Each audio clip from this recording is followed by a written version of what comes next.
ఈ జరుగుతున్న నేపథ్యంలో వీళ్ళు ఇదే ప్రతినిధి బృందం అక్కడికి కూడా వెళ్ళి కలిస్తే మంచిదే.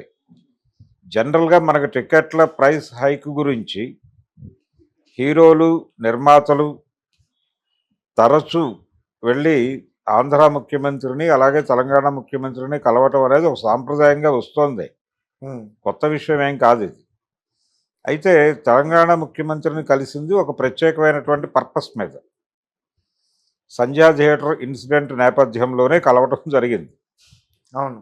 సంధ్యా థియేటర్ ఇన్సిడెంటు అది తెలంగాణకు సంబంధించిన వ్యవహారం కాబట్టి అది ఆంధ్ర ప్రభుత్వంతో మాట్లాడాల్సినటువంటి సందర్భం కాదు.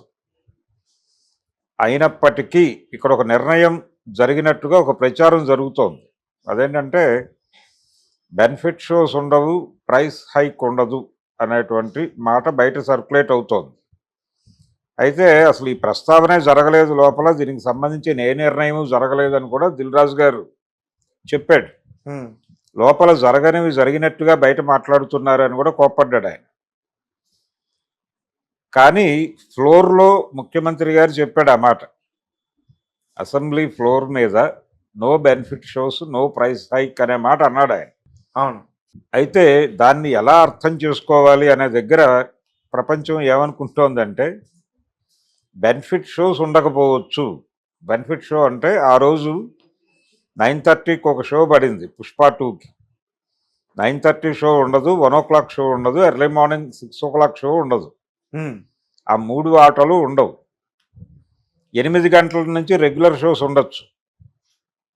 రెగ్యులర్ షోస్కి ప్రైస్ హైక్ అనేది వేరే గొడవ. 2 వారాల పాటు టికెట్ల రేట్లు పెంపుదల రెగ్యులర్ షోస్కి అది ఉంటుంది. ఏది ఉండదు, బెనిఫిట్ షోస్ ఉండవు. ఈ 3 షోలు ఉండవు. ఈ 3 షోస్కి టికెట్ల రేట్లు 1200లకు అమ్ముకునేటువంటి పరిస్థితి ఉండదు. ఆ రోజున బుక్ మై షోలో పెట్టారు. ఇది బుక్ మై షోలోనే బుక్ చేసుకున్నారు చాలామంది. బుక్ మై షోలో పెట్టారంటే దానికి జిఎస్టీ కట్టాల్సి ఉంటుంది. కట్టారు. ప్రభుత్వానికి తద్వారా ఆదాయం వచ్చింది. అయితే ఇక్కడ 3000కి కూడా అమ్మారు ఒక చోట సంధ్యా థియేటర్లో. హీరో వస్తున్నాడు అని చెప్పి 3000కి అమ్మారు అక్కడ టికెట్లు. అది వేరే గొడవ. అయితే ఈ నిర్ణయం మ్యాక్సిమం జరిగేటువంటి అవకాశం అయితే ఉంది. ఆ 3 షోస్ ఉండవు. ఆ 3 షోస్కి 1200 చొప్పున అమ్ముకోవటాలు ఉండవు. అంతవరకే.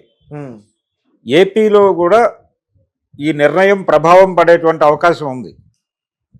ఏపీ ప్రభుత్వం కూడా దీన్ని ఆమోదించే అవకాశం ఉంది. అక్కడ కూడా ఆ మాట దొర్లింది. బండారు సత్యనారాయణ మూర్తి లాంటి ఎమ్మెల్యేలు, విష్ణు లాంటి ఎమ్మెల్యేలు మాట్లాడారు ఆల్రెడీ. ఎందుకు బెనిఫిట్ షోలు వేయాలి, వేయాల్సిన అవసరం ఏమిటి అనే పద్ధతిలో మాట్లాడారు వాళ్ళు మీడియా ముందుకు వచ్చి. సో అక్కడ వాళ్ళిద్దరూ అధికార పక్షానికి చెందిన వాళ్ళే. అవును. అందుకని వెళ్ళి మాట్లాడుకోవటం మంచిది అనే ఉద్దేశంతో వెళ్ళి ప్రయత్నం చేస్తూ ఉండుండొచ్చు. అయితే ఇక్కడ సినిమా పరిశ్రమ నుంచి చాలామందిని తీసుకుని వెళ్ళి మాట్లాడారు. అక్కడ దిల్ రాజు గారి సినిమాలే ఉన్నాయి ఇప్పుడు రిలీజ్కి. ఏది 2 సినిమాలకు ఆయనే స్వయంగా ప్రొడ్యూసర్. ఒకటి నైజాం వరకు ఆయన డిస్ట్రిబ్యూటర్. ఏ సినిమా? డాకు మహారాజ్. మిగిలిన 2 సినిమాలకి ఆయనే నిర్మాత. సంక్రాంతికి వస్తున్నాం ఆయన బ్యానరే, గేమ్ చేంజరు ఆయన బ్యానరే. అవును, సొంత బ్యానర్ కాబట్టి ఆ బాధ్యతతో ఇప్పుడు ఆయన వెళ్ళి అక్కడ మాట్లాడతారు. మొత్తం ఇండస్ట్రీని పట్టుకెళ్ళక్కర్లేదు. వెళ్ళి సానుకూలంగా కూర్చుని, అయ్యా ఏమిటి పరిస్థితి, అక్కడ ఇలాంటి నిర్ణయాలు జరిగినాయి, ఇక్కడ కూడా కొంతమంది ఇలా మాట్లాడుతున్నారు, మాకు ఆ 3 ఆటలకి అవకాశం ఏమైనా ఇస్తారా, లేదా అంతవరకే కన్ఫైన్ అయి నడుస్తుంది చర్చ. దీంతోపాటు రెగ్యులర్ షోస్కి ప్రైస్ హైక్కి రెగ్యులర్గా పెట్టుకునేటువంటి పిటిషనే పెట్టుకుంటారు, దాన్ని ఆమోదిస్తారు. సినిమా పరిశ్రమకి చెందినటువంటి వ్యక్తిగా ఉప ముఖ్యమంత్రి హోదాలో ఉన్నటువంటి పవన్ కళ్యాణ్ గారిని కలుస్తాడు ఆయన. ఇంతకు ముందు కూడా సినిమా రంగానికి సంబంధించినటువంటి సమస్యలు ఏవైనా ఉంటే ఆయన దగ్గరికి వెళ్ళి మాట్లాడుకుంటాం మేము, ఆయనకు తెలుసు కాబట్టి ఇన్ అండ్ అవుట్స్ అనే మాట చెప్పడమే కాదు, నిర్మాతల మండలి నుంచి కొంతమంది నిర్మాతలు వెళ్ళి వారిని కలిశారు.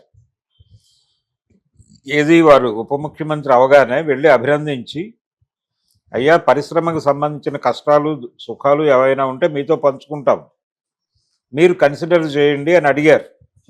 చేస్తాను అన్నాడు ఆయన. అలాగే ఇప్పుడు అక్కడ సినిమాటోగ్రఫీ మినిస్టర్ కూడా జనసేనకు చెందినవాడే, కందుల దుర్గేష్ గారు. అవును.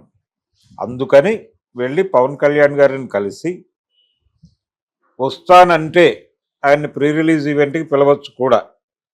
ఆయన రాకపోవటానికి అవకాశాలు ఎక్కువ ఉన్నాయి.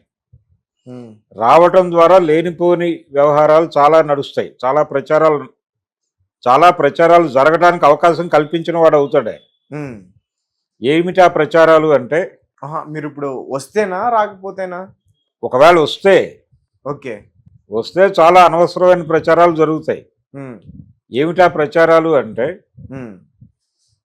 అల్లు అర్జున్ రిలీజ్ అయినప్పుడు ఈయన హైదరాబాద్ వచ్చి కనీసంగా వెళ్ళి పలకరించలేదు. ఆయన్ని సినిమా రంగానికి పరిచయం చేసినటువంటి నిర్మాత అరవింద్ గారు, అక్కడ అమ్మాయి ఇక్కడ అబ్బాయి ఏదో సినిమా తీశారు కదా ఈవి సత్యనారాయణ గారి అవును డైరెక్షన్, అది కదా మొదటి సినిమా అయింది. ఆయన్ని పరిచయం చేసిన వాడు అరవింద్ గారే కదా. అరవింద్ గారి కుటుంబానికి కష్టం వస్తే ఈయన వెళ్ళి పలకరించలేదు అని కొంతమంది మాట్లాడారుగా.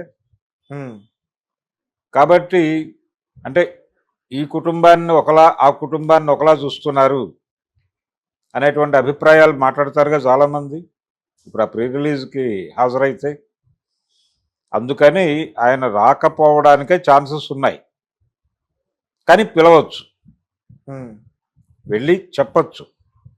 కానీ ప్రైస్ హైక్కి సంబంధించి మాత్రం ఒక మాట ఆయనతో చెప్తారు. అలాగే దుర్గేష్ గారికి కూడా ఫైల్ సబ్మిట్ చేస్తారు. ఆయన కూడా పాజిటివ్గానే నిర్ణయం తీసుకుంటారు. ఏమిటా పాజిటివ్ నిర్ణయం అంటే, మ్యాక్సిమం తెలంగాణ ప్రభుత్వం ఏ నిర్ణయం అయితే తీసుకుందో అదే నిర్ణయం అక్కడ జరగచ్చు. ఎందుకంటే వాళ్ళు కూడా కొంత సమస్య ఫేస్ చేశారు. వైజాగ్లో సింగిల్ స్క్రీన్స్లో పుష్ప టైంలో ఈ ప్రీమియర్ షోస్ అంటున్నారు, బెనిఫిట్ షోస్ కాదు ప్రీమియర్స్ అంటున్నారు. బెనిఫిట్ షో ఇంకా అయిపోయింది, ఇప్పుడు అంత ప్రీమియర్స్. ఈ ప్రీమియర్ షోస్ సందర్భంగా ట్రాఫిక్ ఇబ్బందులు చాలా పడ్డారు అక్కడ. వైజాగ్లో జరిగింది, గుంటూరులో జరిగింది, విజయవాడలో జరిగింది. ఒక 7-8 సెంటర్లలో ఆ సమస్యలు నడిచినాయి. అందుకని ఒక నిర్ణయం చెప్పే ఛాన్స్ ఉంది. వాళ్ళు సింగిల్ స్క్రీన్స్ దాని పార్కింగ్ కెపాసిటీ రీత్యా ఇబ్బందే కాబట్టి మల్టీప్లెక్స్లో వేసుకుంటే వేసుకోండి ఒక 2 ఆటలు. ఏది 1 o'clockకి ఎర్లీ మార్నింగ్ 6 o'clockకి వేసుకోండి అని చెప్పచ్చు.